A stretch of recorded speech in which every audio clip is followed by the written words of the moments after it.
Let us pray. Almighty Father God, thank you so much, O God, today. Thank you for your blessing, your goodness.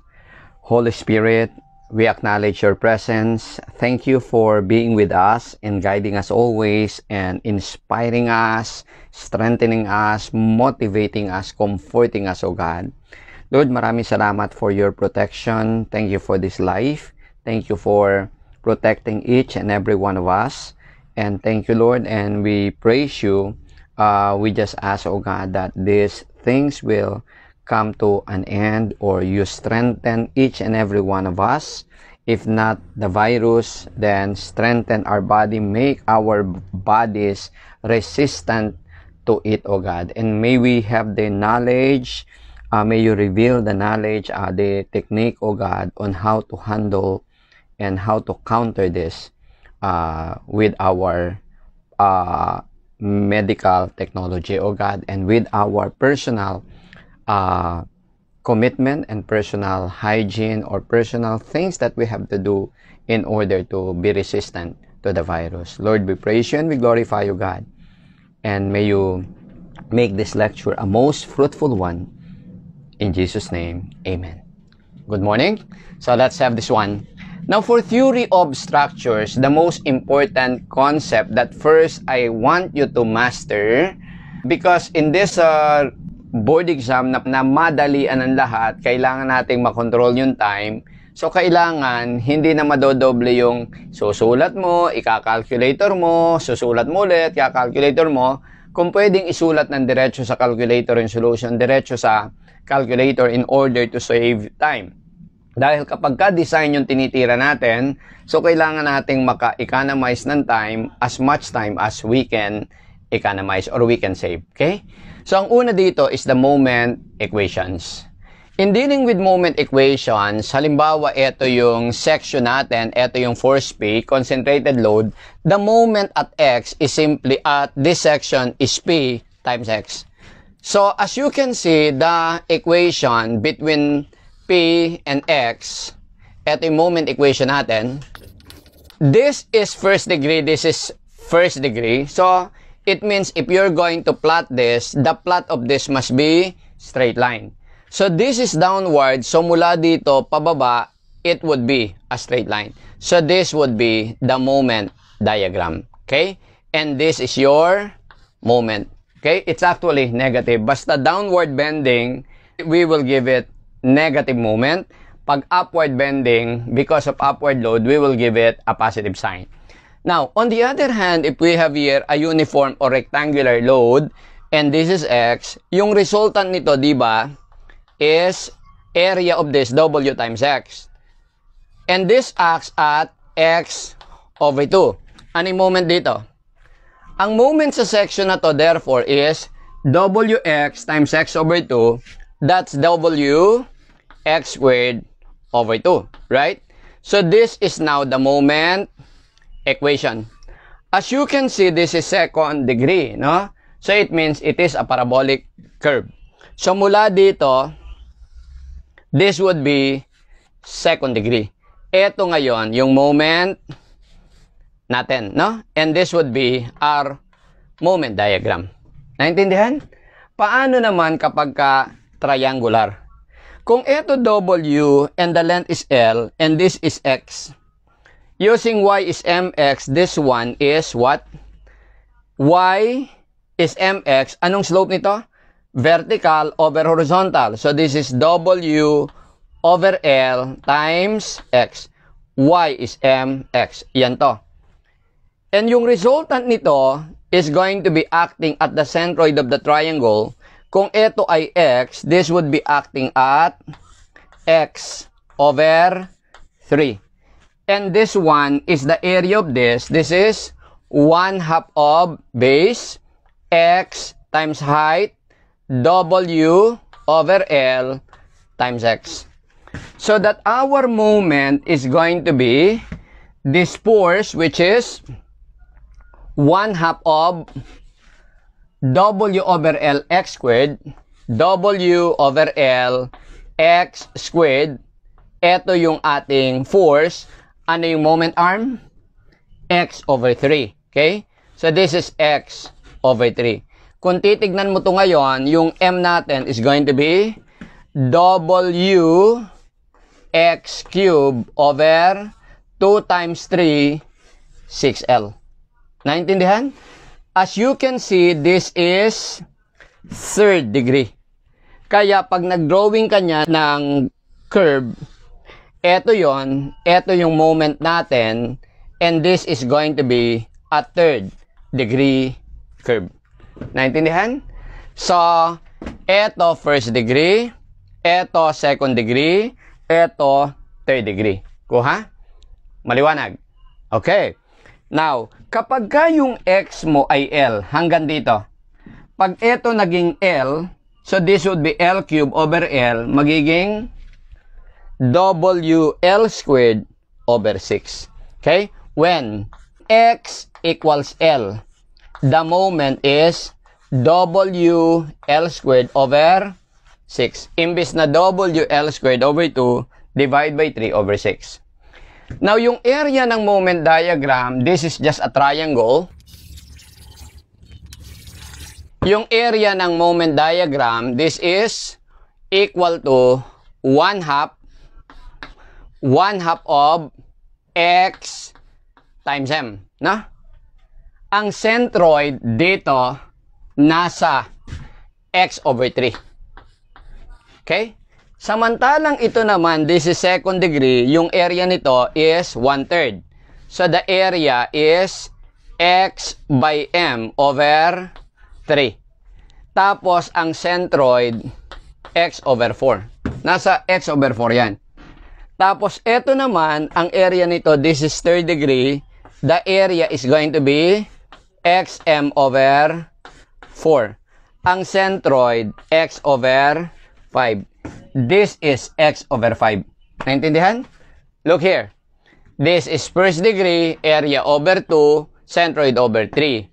Second degree, area is over 3, centroid is over 4. Ito, third degree, area over 4, centroid over 5. These are called spandrel areas. Maliwanag?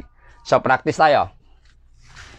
In this particular beam, no, with this particular loading, we want here to write the moment equation sa section na to, x distance from the left. So, isa-isahin natin, ha? Ang tatandaan nyo, pag upward load, it will produce upward bending. Pagka downward load, it will produce downward bending negative, ha? So, isulat natin yung moment equation about 1, 1.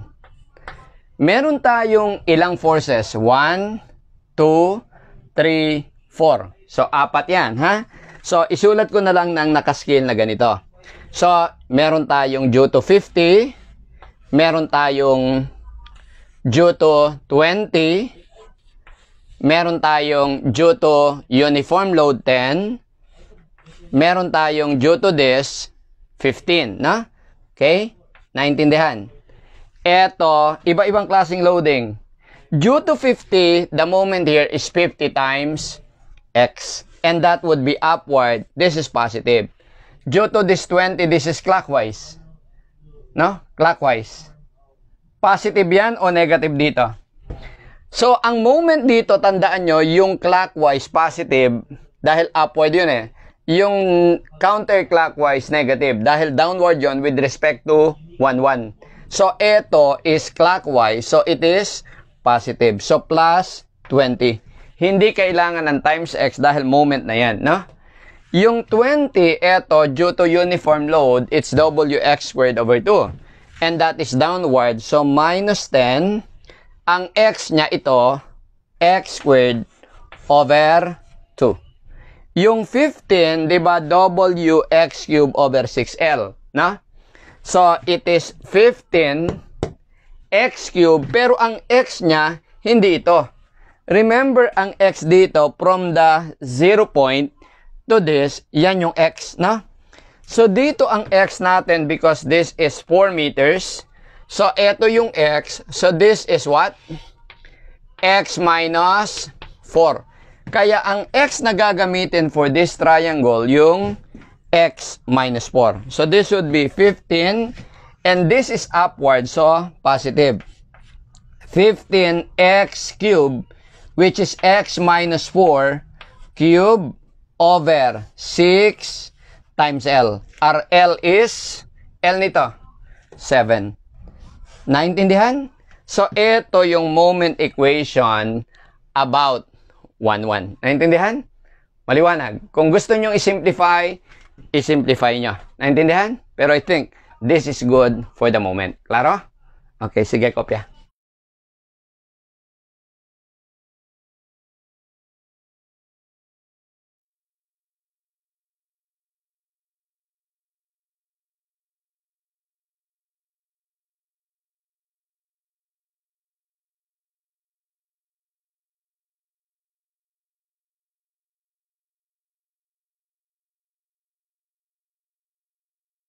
Let us practice drawing shear and moment diagrams, the continuous one from left to right, wherein we will be using yung tinatawag kong Padilla's cusp, no? So we have here the Padilla's cusp. Yung Padilla's cusp, parang pinasimple niya, no? Yung pag-drawing, pag-iisip, no? Kung paano yung shape ng shear and moment diagram. So, it's just like this. Ito. So, ito is from left to right. So, parang yung sa signal, increasing, decreasing.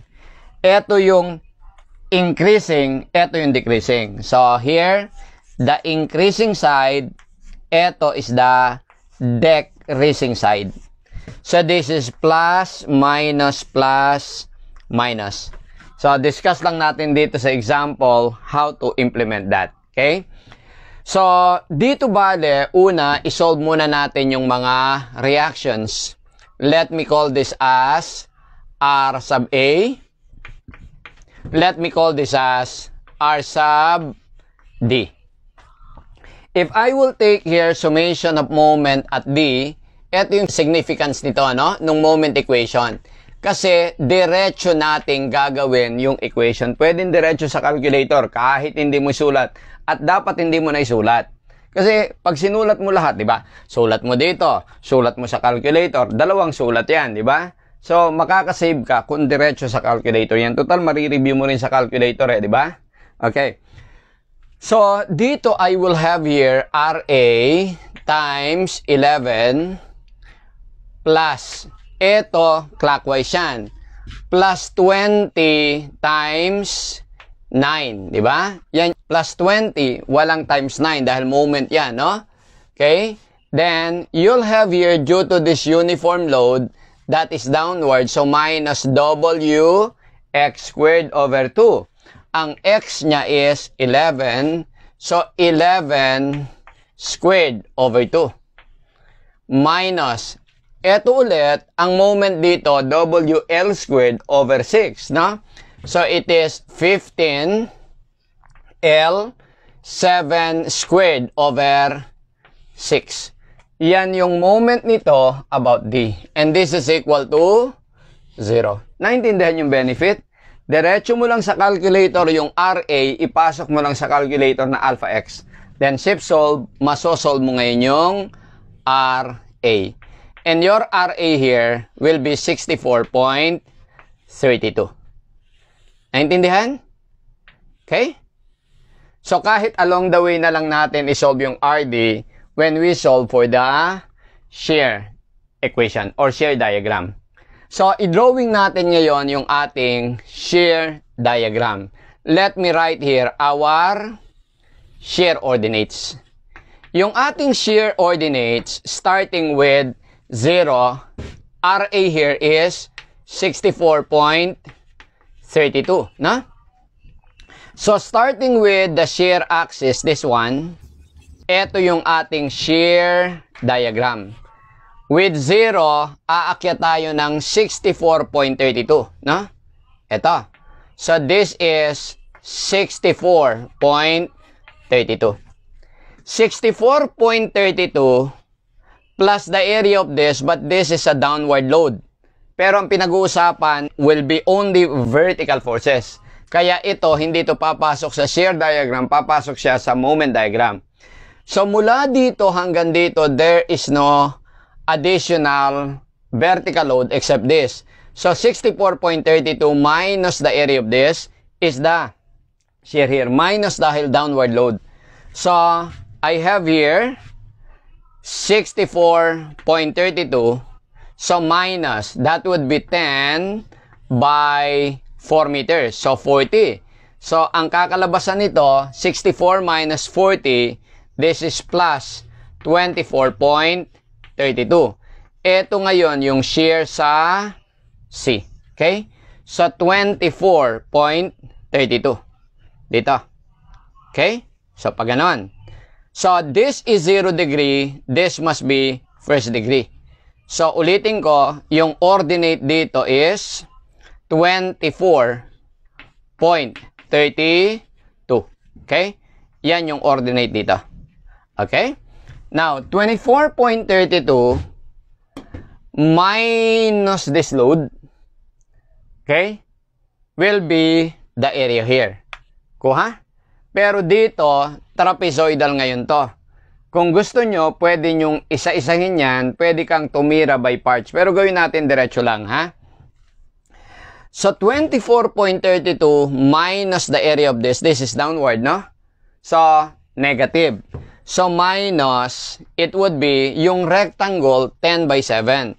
So, minus 10 by 7 plus itong triangle, 1/2 of 7 by 15.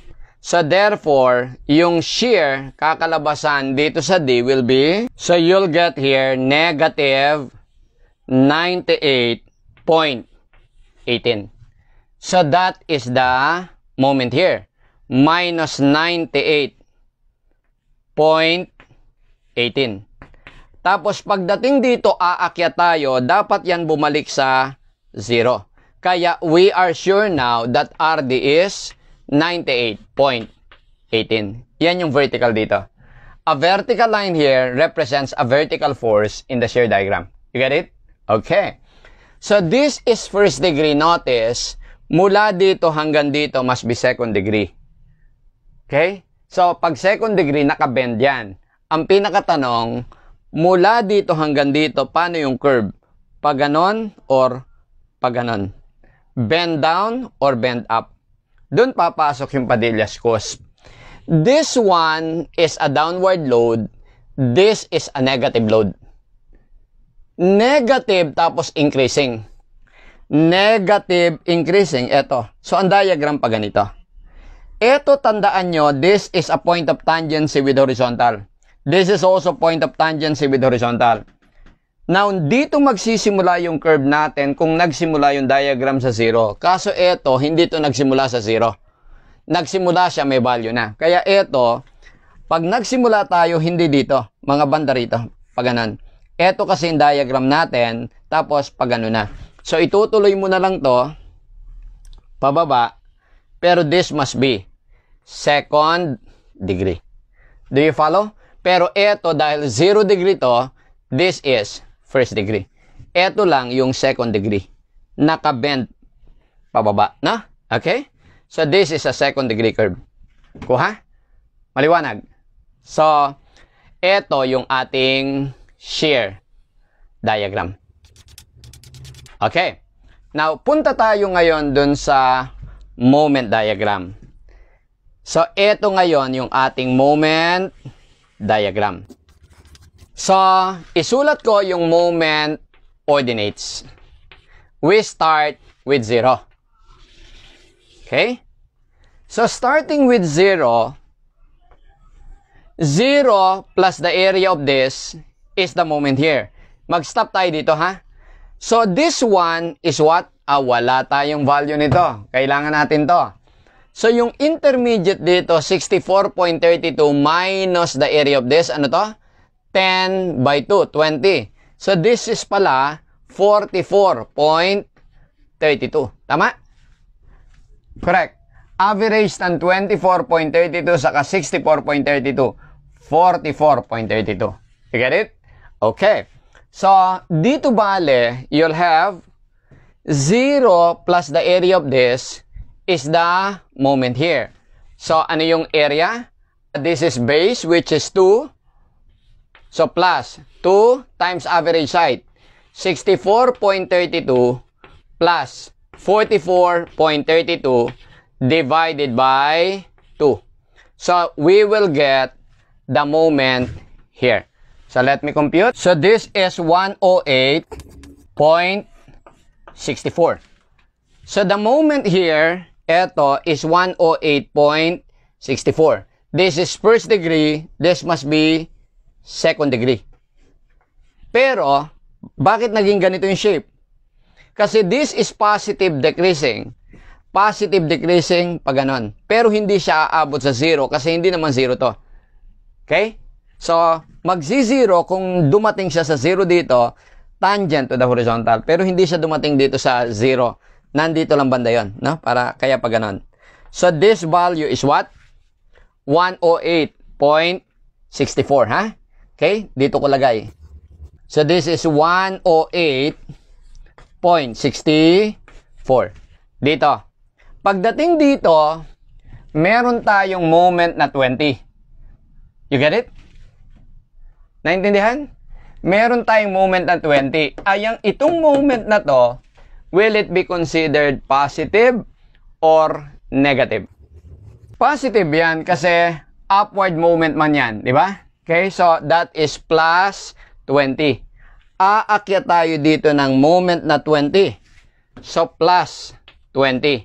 So this is 128.64. So taas tayo dito. Yung ordinate nito ngayon is going to be 128.64. That's the ordinate. So this is a vertical line representing a moment. Okay? A concentrated moment. So 128.64 plus the area of this is the moment here. So this is plus, that is 2 times average height. 44.32 plus 24.32 over 2. So, i-calculate mo ngayon to. This is 197.28. So, that is going to be the moment here. 197, this is still first degree. So, taas pa rin, no? Pag ganon. So, this is going to be second degree. So, this is 197.28.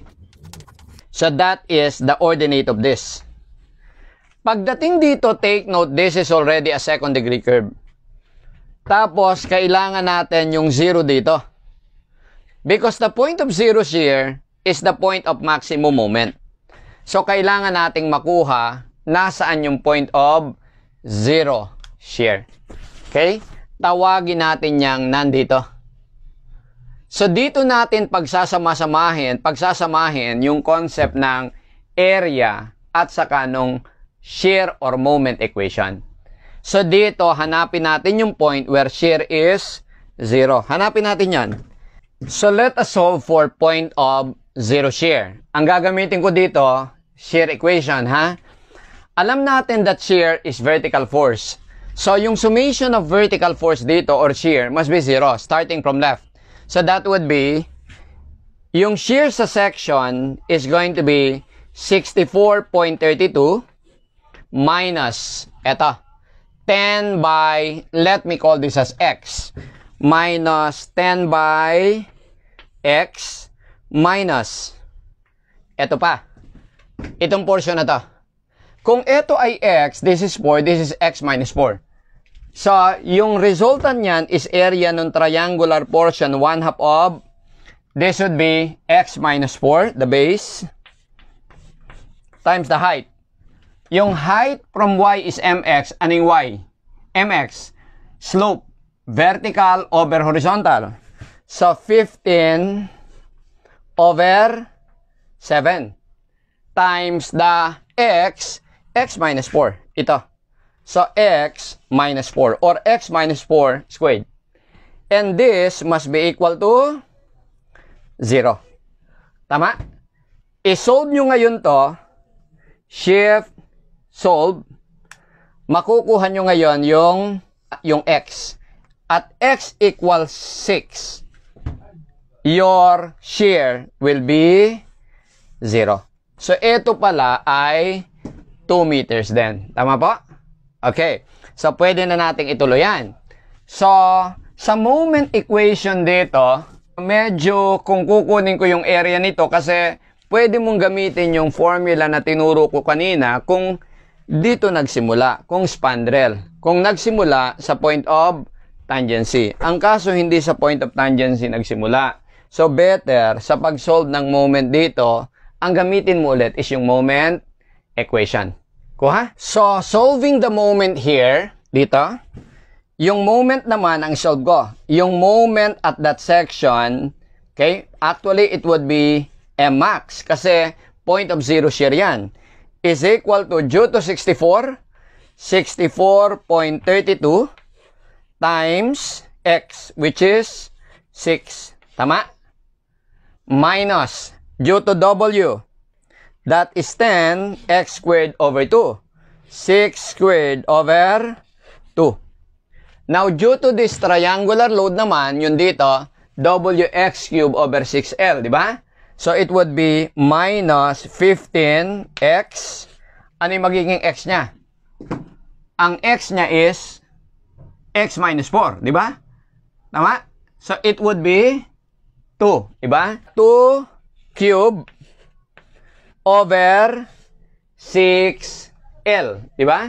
So, it would be 6 times L. The L is 7.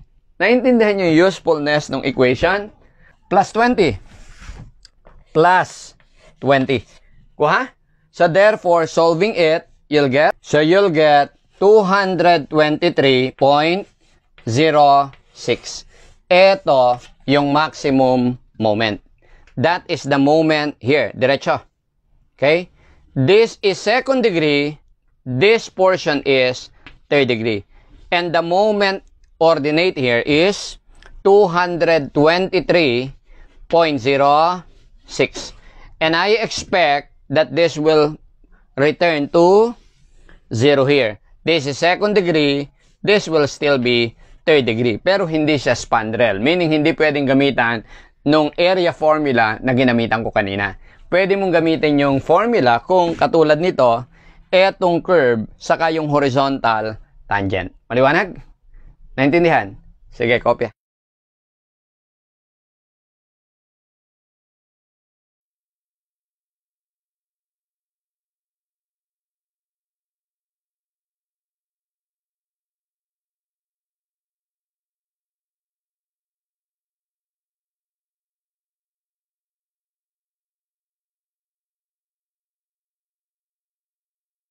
Let us go to statical indeterminacy. Now, pag sinabi nating statical indeterminacy, hindi siya kayang ma-determine by mere equation of statics. Diba meron tayong tatlong equations of statics? Summation forces x0, summation forces y0, summation moment 0. So it means there must only be maximum of 3 unknowns in order to solve the unknowns by statics, no? Kasi 3 equations, maximum of 3 unknowns. Naintindihan? Maliwanag. Now, as far as trust is concerned, ang tatandaan natin, ang assumption natin, every joint except otherwise specified will be pin. So, dahil pin to, tapos yung mga loads mo are applied at joints. Walang load in between the joints. Meaning, walang transverse loads, walang moment, walang bending yung bawat member. So, it means, wala tayong shear, wala rin tayong moment, ang meron lang tayo axial force. So, each member, meron lang isang axial force. Okay? Either tension or compression. Now, as far as statical indeterminacy and stability is concerned, ang tatandaan natin, the most basic truss is a triangle. This is a stable truss, no? Kasi it has a resistance in all direction. A triangle is stable, right? Tama. So, it can resist force in any direction provided that the support are the supports are stable, no? So it means meron siyang resistance in all directions. Okay? Now, dito, so meron tayong 3 members. So there are 3 bars and there are 1, 2, 3 joints, no? Okay? So stable to. So pag nagdagdag ako ng dalawang member, halimbawa ito, which is composed of another triangle. So I add 2 elements pero only 1 joint. So this is still stable. Yung members na ikakabit mo sa stable joint will also be stable. Basta maka-form yan ng triangle. So it means kung magdadagdag ako ng another 2 elements dito sa stable joints na to, another triangle, so 2 bars, 1 joint. So it means meron na naman akong stable, transparent. Naka-overhang na nga lang. Pero kung magdadagdag ako ng another joint with 2 bars to form another triangle, so to add another triangle which is a stable shape, no? I have to add 2 bars but only 1 joint. So another 2 bars, only 1 joint. You get it? So dito, makikita natin yung number of bars natin is 3 plus 2x. Ito yung number of joints mo is 3 plus x. No? So ito kasi laging twice nito. No? So makikita natin dito, the bar forces equals 3 plus 2x. Yung joint is 3 plus x. So mula dito, we can see that b minus 3 is equal to 2x.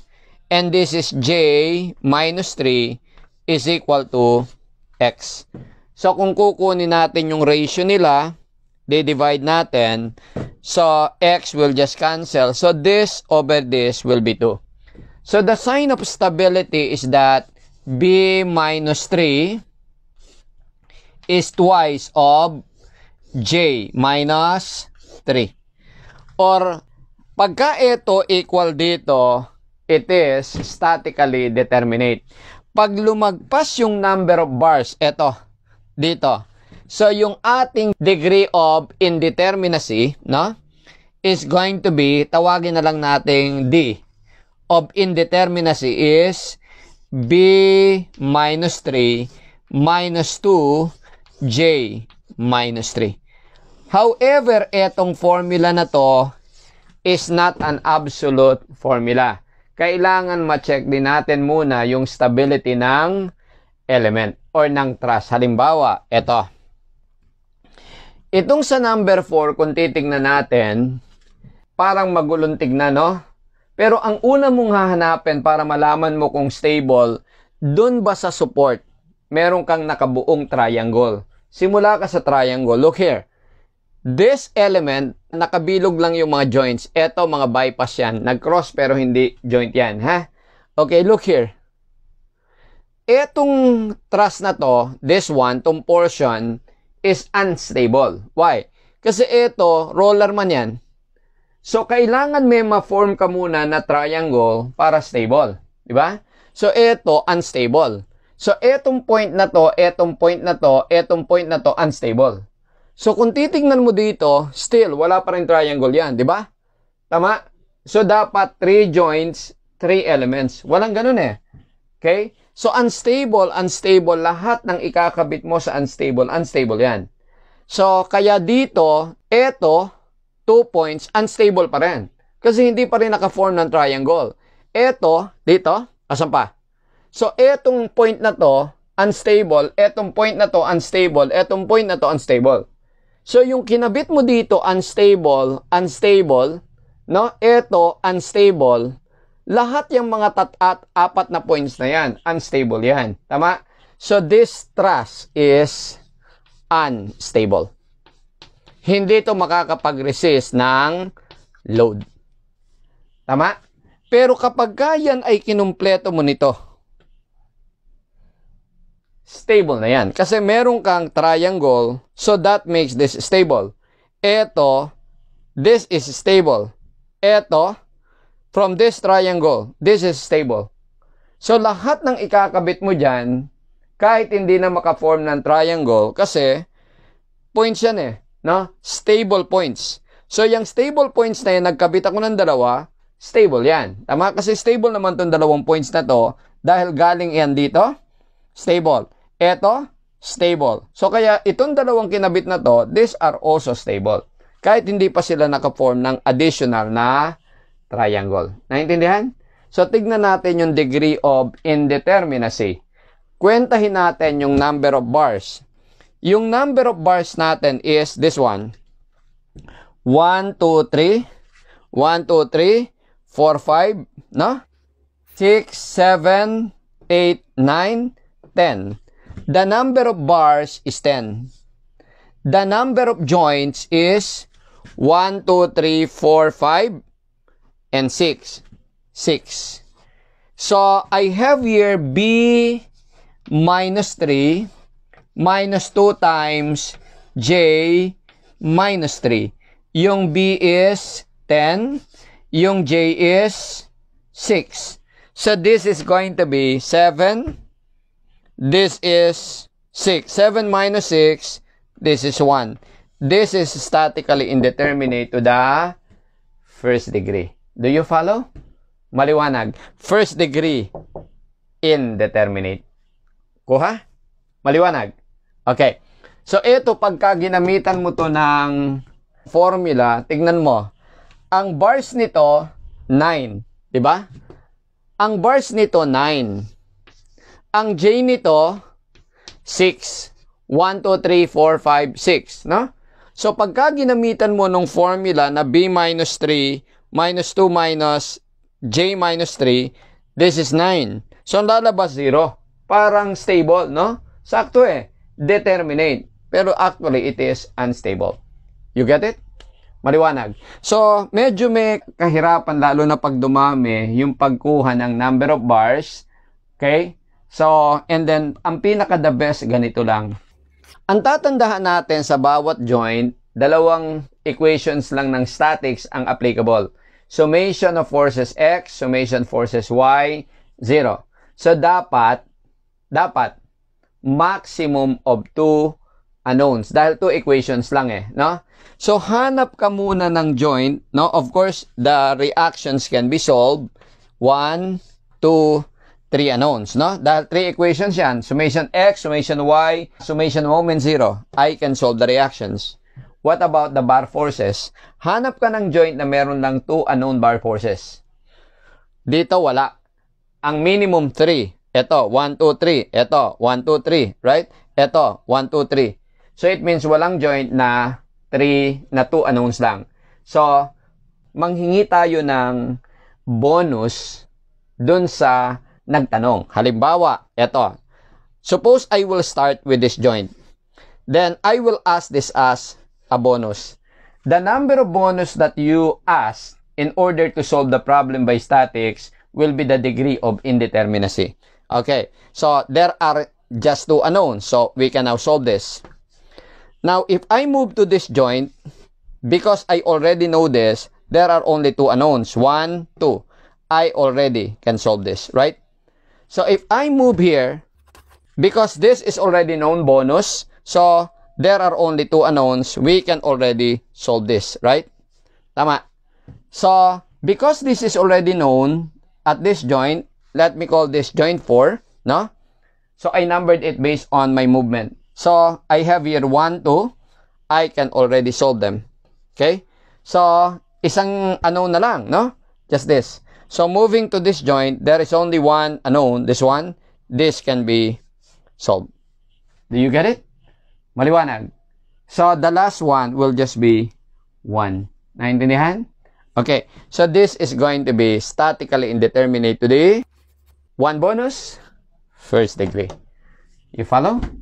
Maliwanag. Klaro? Okay. Now, dito tayo. So, what about this problem? So, the number of bars, ito yung Buki solution. Okay? Yung ginawa ko dito, ito yung Padillas solution. Yung ginawa ko yung may bonus. Okay. So, gawin natin dito. Yung bukis kasi medyo complicated sa pagbilang, no? Okay? So, bilangin natin yung bar elements. So, yung vertical, 1, 2, 3.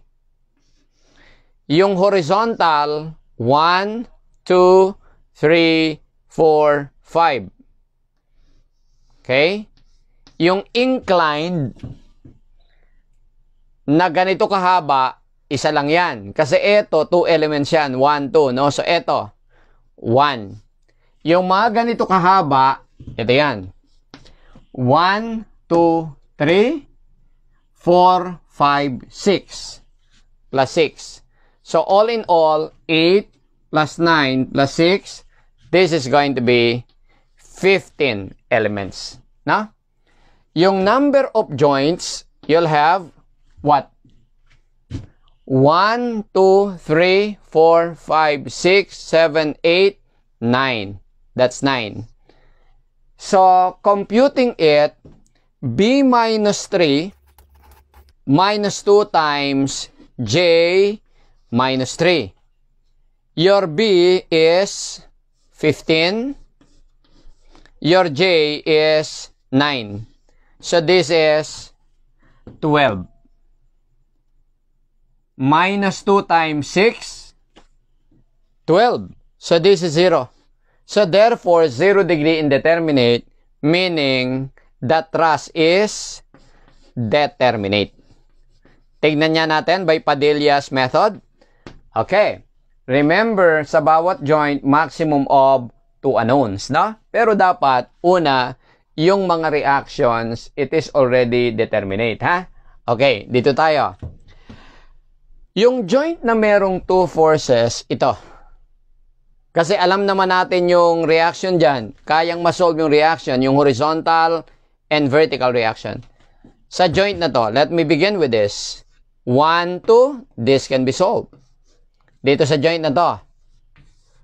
1, 2, this can be solved. Right? Sa joint na to, gawin kong 3. 1, 2, this can be solved. Okay? Sa joint na to, 1, 2, 3, hindi pa pwede. Sa joint na to, 1, 2, 3, hindi pa pwede. Dito sa joint na to, 1, 2, so tawagin ko tong joint 4, ha? This can be solved. Sa joint na to, 1, 2, this can be solved. Okay? Sa joint na to, joint 6, 1, 2, this can be solved. Sa joint na to, 1, 2, this can be solved. Okay? Finally, sa joint na to, isa na lang. This can be solved. Humingi ba tayo ng bonus? Hindi. Lahat na solve, walang bonus. So, therefore, this is statically determinate. Naintindihan? Maliwanag. So, wala kang mamimiss out. Hindi katulad nung nagbibilang ka ng bars, minsan nakakalitong magbilang ng bars. Dito, check mo lang. Pag may hindi ka pa na-check, hindi ka pa tapos. Pero pag chinek mo na, okay na. Naintindihan? Klaro. Okay? Ang problema dito sa formula na to ay pagbilang ng bar, pagbilang ng joints, minsan confusing. Naintindihan? Tapos yung mga pag-X na yung mga elements katulad nito, medyo mabigat na. Naintindihan? Pero yung Padilla's method, basta stable muna, ha? Okay? Madali lang siyang masolve. Kuha niya? Klaro? Okay, sige.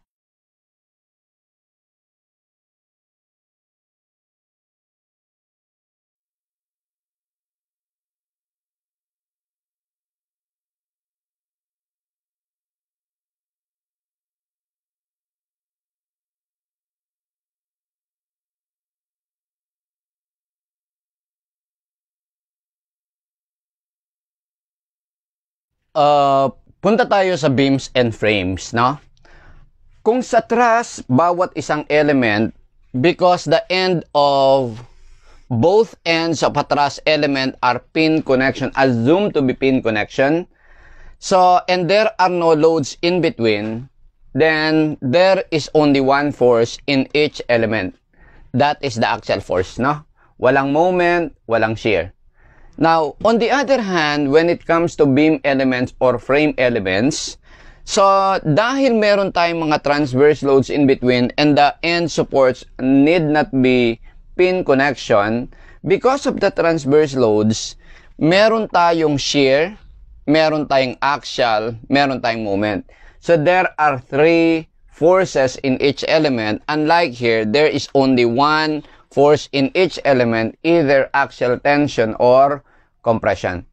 So, ito yung pinaka-key natin. And remember, to be statically determinate, dapat in each FBD, there are only 3 unknowns because there are only 3 statics equation. Pag lumagpas sa 3 statics equation, yan ang tawag natin statically indeterminate. Kung ilan ang sobra sa 3, yun yung degree of indeterminacy. Halimbawa, if we have here this beam, no, or this frame, interconnected 3 beams, these are interior pins. Yung iba nalilito sa interior pins saka interior roller, magkaiba sila.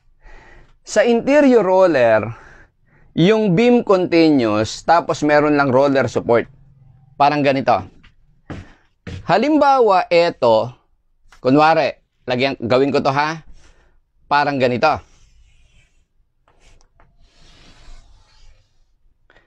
Meron kang fixed support, meron kang fixed support. Ito, meron kang interior roller.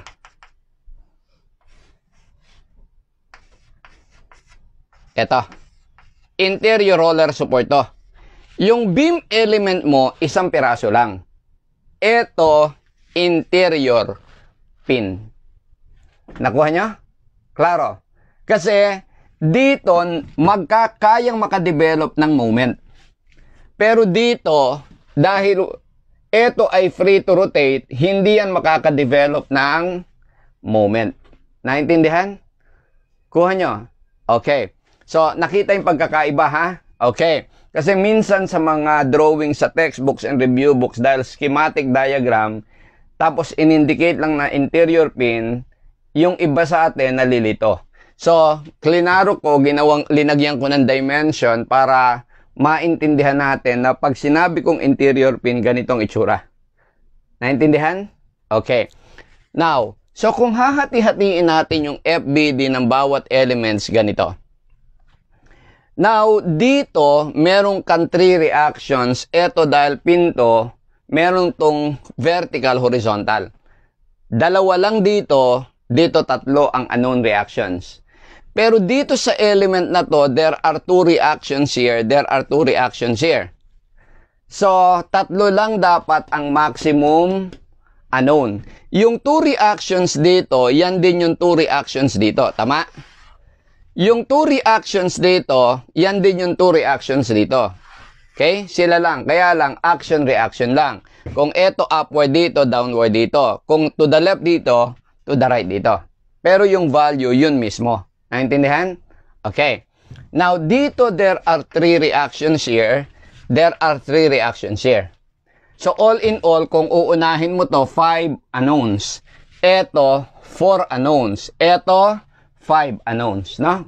Dahil 2 plus 3. Ang pinaka-konting unknowns, ito. 4. Ilan ang sobra dito or redundant ang tawag? Ilan ang redundant? 1 redundant, no? So, kung yung isa sa dalawa nito, gawin kong redundant. So, ilan na lang ang unknown? Di 1 na lang plus 2, 3. We can already solve them. So, solve na to with 1 redundant. So, kuha na yung 2 unknown nito. Ilan na lang unknown nito? 3. So, we can already solve this. Ito is already known. We can already solve this. Ilan lang ang naging redundant? 1. So, this is statically indeterminate to the first degree. Naintindihan? Or a simpler version of that is this. Ang gagawin nyo lang, yung lahat ng mga interior pin, gawin yung fix. Ito, merong vertical, may horizontal, gawin lang nating fix, magdadagdag tayo ng moment. So, ibig sabihin, aalisin natin yung pin. Okay, kung metal yan, parang ginawa lang natin silang wineld lang natin. Naintindihan? So, nagdagdag ako dito ng isang reaction, -1.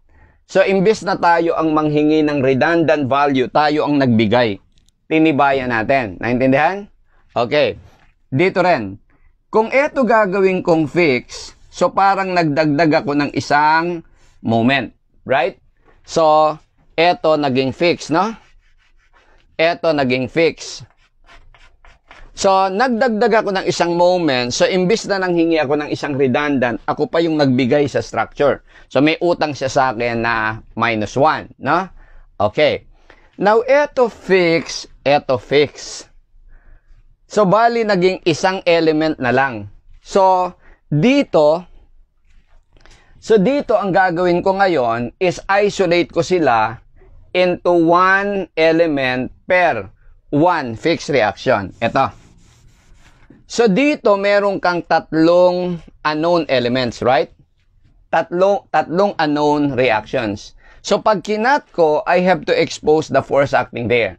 So, dito may tatlo, dito may tatlo. Ilan dito ang unknown? 3, 3, 6. So, tatlo ang redundant. So, ito yung redundant. Tama? Pero ito utang sa atin tong 1 na to, ha? Okay? So, dito tatlo ang redundants. Correct? Maliwanag. So, kaya nang masolve to. Kung ito known na redundants, tatlo na lang ang unknown, kaya nang masolve. So, ilan lahat ang naging redundants? 3. Pero may utang sa ating dalawa. So, you have 3 minus 1 minus 1. So, this is 1. So, this is first degree indeterminate. You get it? I can't recommend yung formula based dito kasi dadami yung formula na i-memorize natin, no? Mas madali yung ganitong method. Kuha? Okay, halimbawa ito. Ito dalawang reactions, no? Unahin na lang natin interior pin.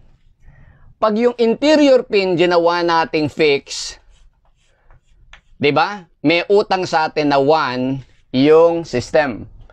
Ito ginawa nating fix, magkakaroon din ng utang sa atin na 1 yung system. Ito, hinge support. Pag ginawa natin tong fix, magkakaroon sa atin ng another utang na 1 yung system. Ito, roller, 1 reaction lang yan. Pagka ginawa ko yung fix, roller is 1 reaction. Pag ginawa kong fix, magkakaroon yan ng utang sa atin na 2. Ito, hinge support, pagka ito ginawa kong fix, magkakaroon sa atin ng utang na 1. Kasi hinge support, 2 unknowns yan, 2 reactions. So, lahat ng support natin fix. Ilang support? 3. So, dapat para ma-isolate sila, kailangan lang natin ng 2 cuts, no? Halimbawa, dito. Ma-isolate ngayon to, right?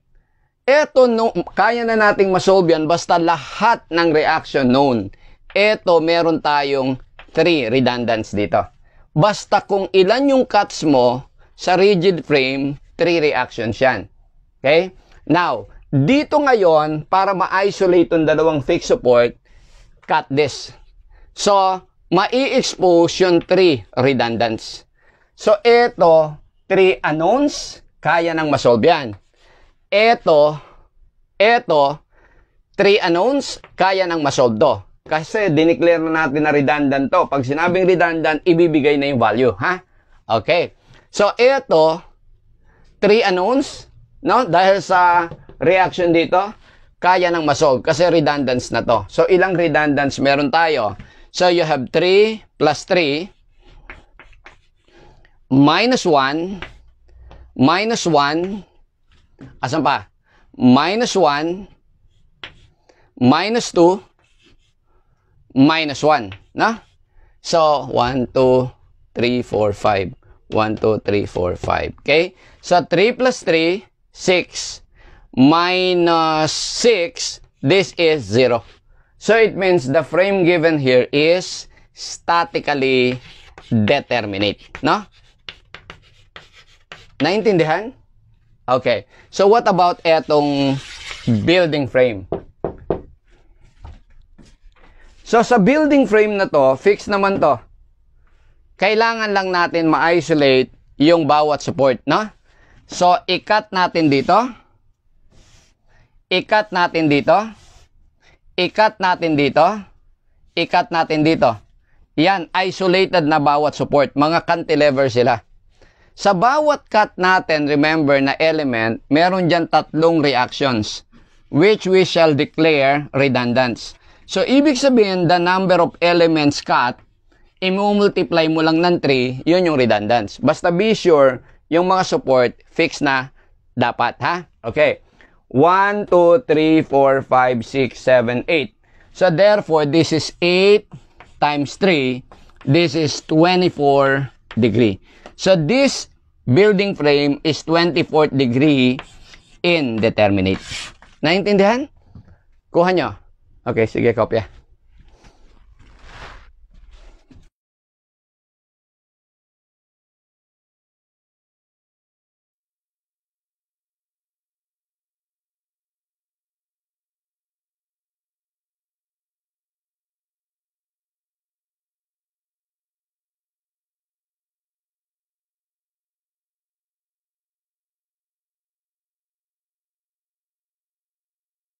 Punta tayo sa truss analysis, no? So, in this one, ang tatandaan nyo muna, kapag ka meron kang joint with two forces and they are exactly opposite, then the forces must be opposite, and the only way this could be in equilibrium is if the forces are equal. So here, T is equal to F, and they are opposite in direction.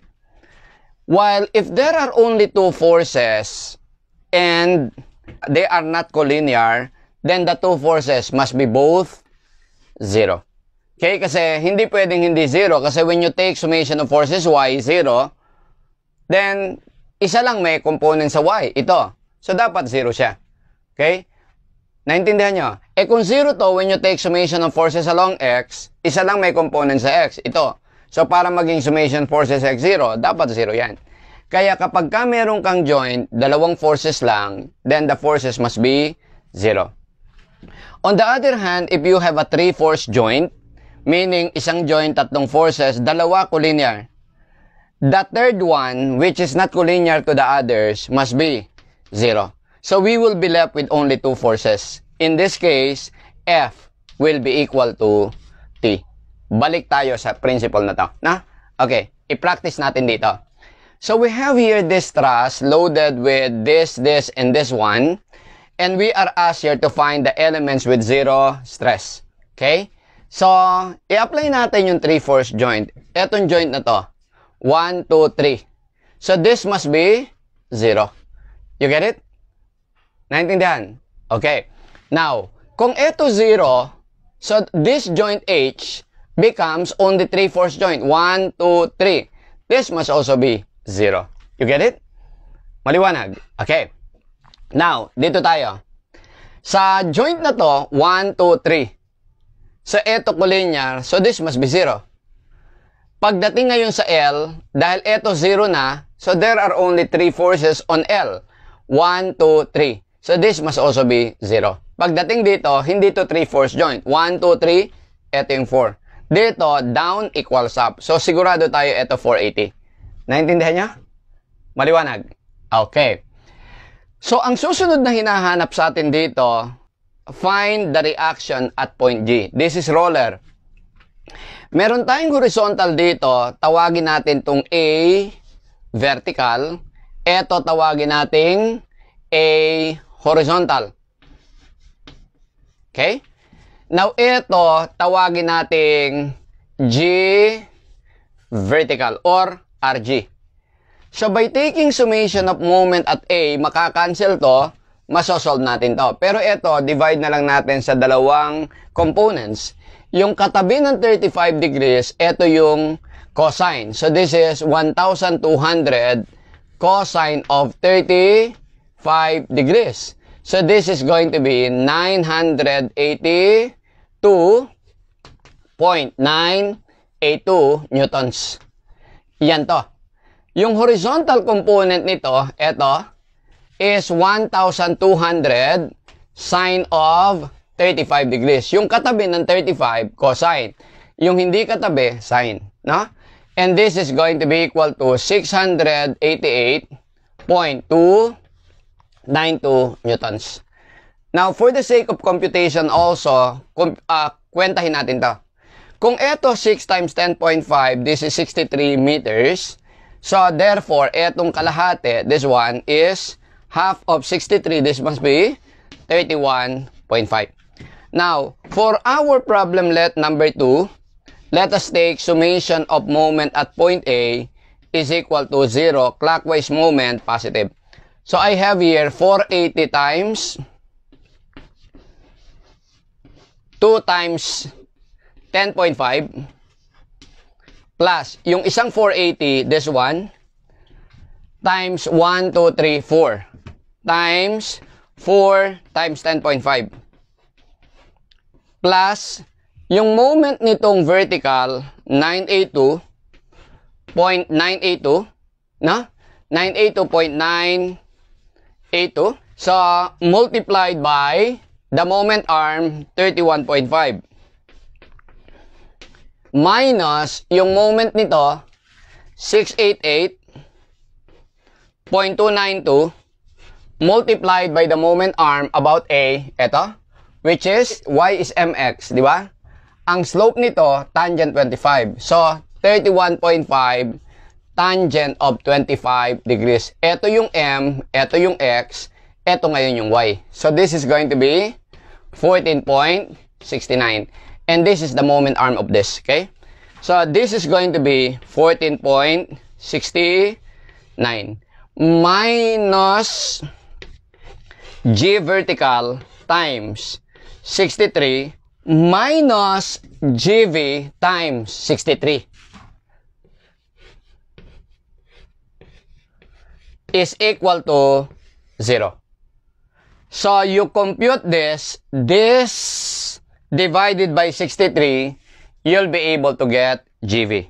So, computing GV here, all of this divided by 63, you'll get your GV is going to be equal to 811 newtons. 810.998786. So, practically 811. So, ang susunod na tinatanong sa atin dito, we want here PAH. Let me first compute yung A vertical. If I will take, considering the whole structure, summation of forces along Y is equal to 0, forces upward, positive. I have AV minus yung dalawang 480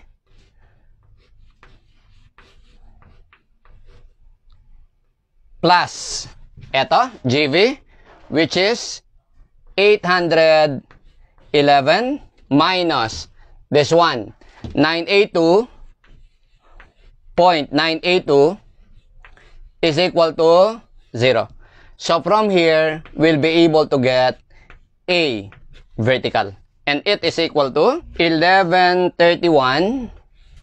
This is 1131.983 newtons.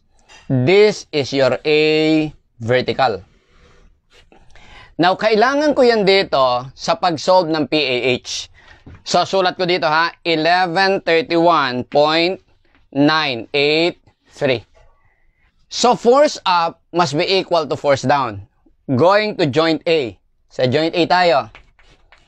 So, you have force up equals force down. Yung force up, 1131.983. Yung force down is the vertical component of PAH. So, this is 25, ang katabi ng angle yung cosine, di ba?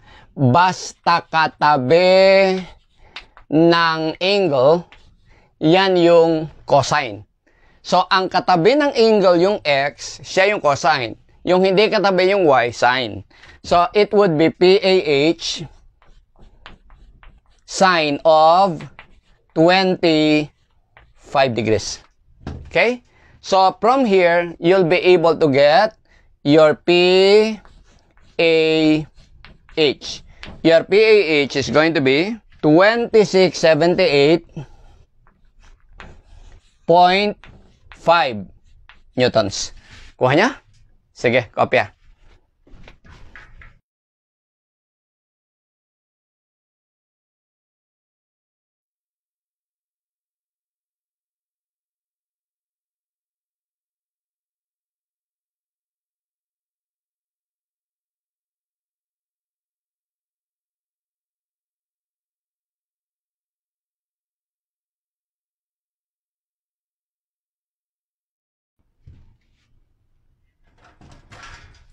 So ang susunod na hinahanap sa atin is yung force sa JD.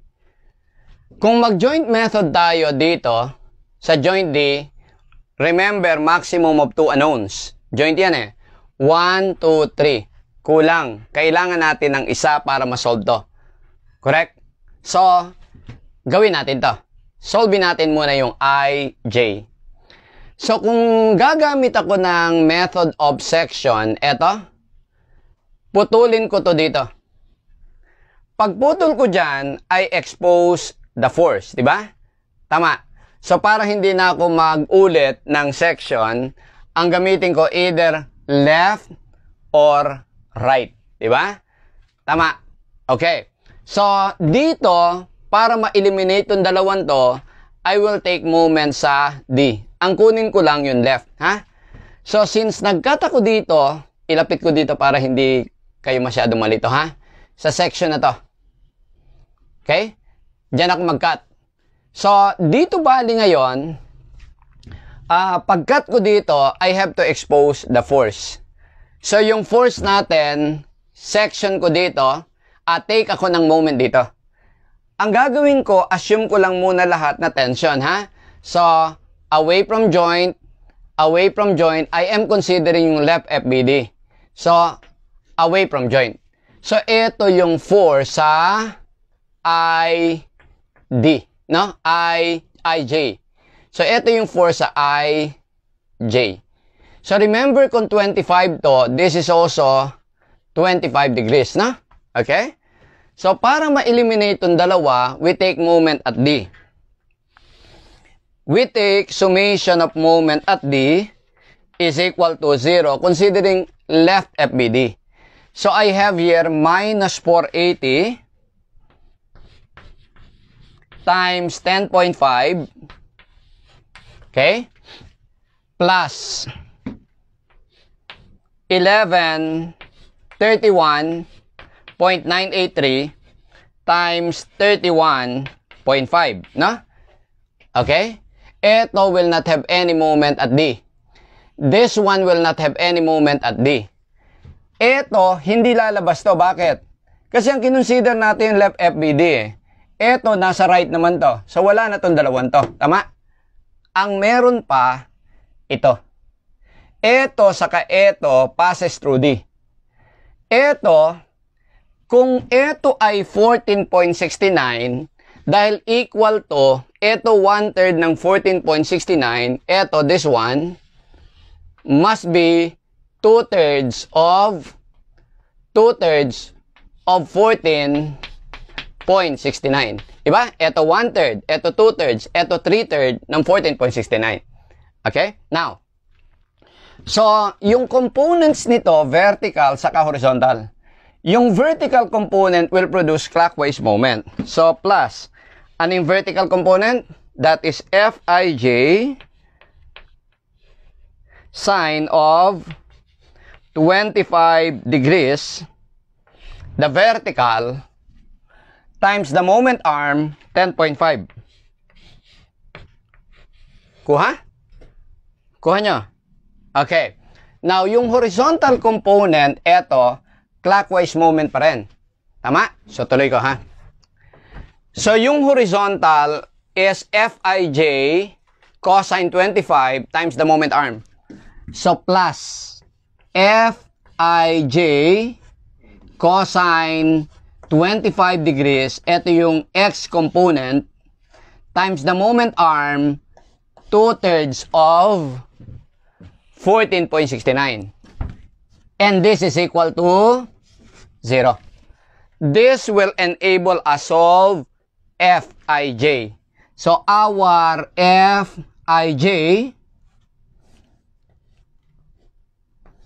is going to be equal to,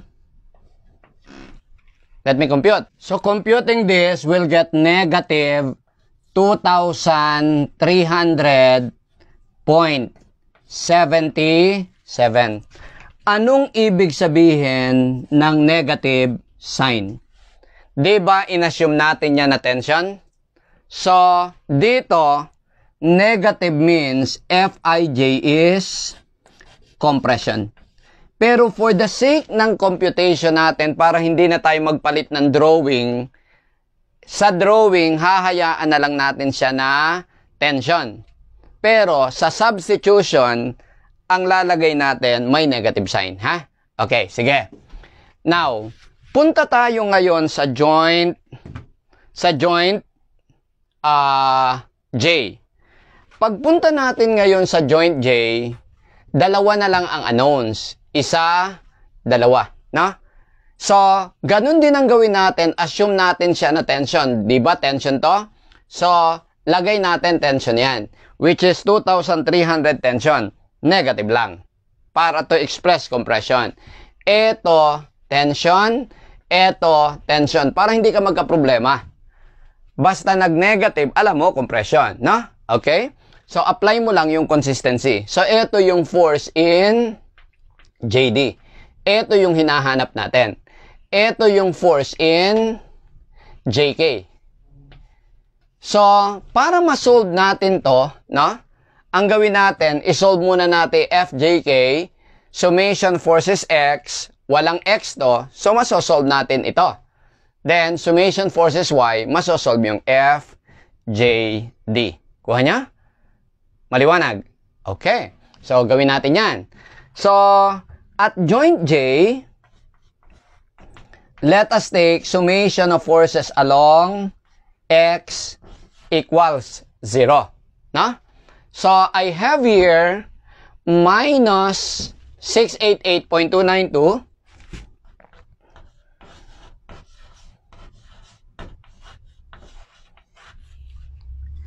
plus horizontal component nito, this must also be, kung 25 to, this is 25 degrees. Katabi ng 25, so cosine. So, plus FJK cosine 25 degrees. Tama? Okay.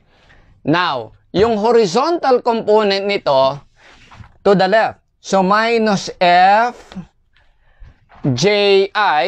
eto, na? FJI or IJ cosine of 25 degrees. Tama? Ito, walang horizontal component. So, this is equal to 0. Sa pag-substitute ng Fij, dapat i-substitute mo negative.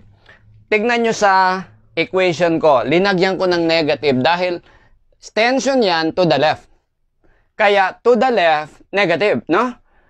Kaya, ito yung sign na negative. Pero pag sinubstitute ko yung IJ, ang ilalagay ko negative 2,300.77. Kasi sa totoo lang, ganito yan eh. Compression yan eh. So, kung tatama ko yung drawing, plus Fij, yung positive value, cosine 25. Lalabas din yung dito, minus minus. Ang pinagkaiba lang kasi, hindi ko na tinama yung drawing para consistent akong nakatension sa drawing. Pagkatapos, pag nag-substitute ako, ilalagay ko kung ano yung value na nakuha ko. Maliwanag? Okay. So, this one will give us FJK. So, computing FJK, this is minus 1541 41.32. Again, negative. Ang ibig sabihin, yung FJK, ito, is also compression, hindi tension. So, I am ready to solve FJD, no? By taking summation of forces along Y is equal to 0, I will have, sa joint J pa rin, ha? I will have minus FJD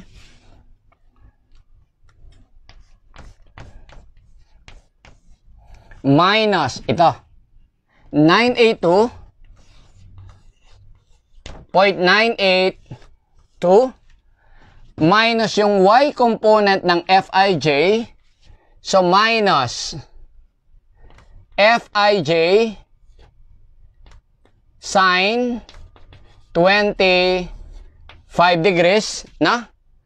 And then, yung y component ng Fjk, so minus, downward din eh, Fjk sine of 25 degrees is equal to 0. I-substitute ko yung value ha, para makita nyo kung paano gawin, ha? So, minus FJD minus 982.982 minus Fij, but Fij is minus. Isa-substitute mo pa rin yung minus. Tong negative na to para to sa drawing, na to downward. Yung minus na to para to sa value. 2,300.77, that's Fij, times sine of 25 degrees minus Fjk. Fjk is also negative 1541.32. Lagay mo yan dito. 1541.32 times the sine of 25 degrees equals 0. This is one equation in terms of FJD. So solving FJD, from that equation you have, this time FJD is positive 640.76 Newton. Positive means, as we assume it, it is in tension. Naintindihan nyo? Sige, kopya.